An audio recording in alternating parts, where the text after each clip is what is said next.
দেশের নান্দনিক উপজেলা সিলেট বিভাগের মৌলভীবাজার জেলায় আমরা রয়েছি এবং শ্রীমঙ্গলের প্রত্যন্ত অঞ্চলে।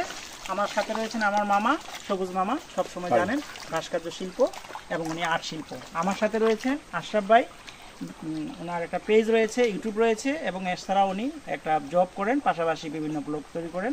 আমার সাথে আরও কয়েকজন রয়েছে হবিগঞ্জের। তো ভাই, আপনার কাছে এই জায়গাটা আজকে এই যে 4 ঘন্টা ধরে আছেন ক্লান্তিহীনভাবে, আপনার কেমন লাগছে একটু দর্শকদের একটু বলেন। আমি তো বলবো এটা বাংলাদেশের অ্যামাজন, বিকজ অ্যামাজন হইল আপনার এই সমুদ্রের বন, মানে পানির বন, জলজ বন, একটা পাহাড়ি বন। অ্যামাজন বলতেছি এই কারণে, অ্যামাজন হলো একদম পিওর বন, যেখানে মানুষ কোনো গাছ লাগায় নাই।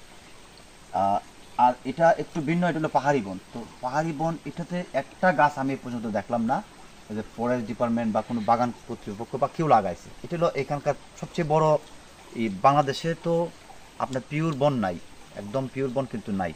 এটি হলো এখানকার সবচেয়ে বড় বৈশিষ্ট্য। 2 নম্বর হলো এই পথে আপনি ছোটোখাটো বেশ কয়েকটা ঝর্ণা পাবেন, তার মধ্যে সুপছড়া ঝর্ণাটা সবচেয়ে সুন্দর লাগবে।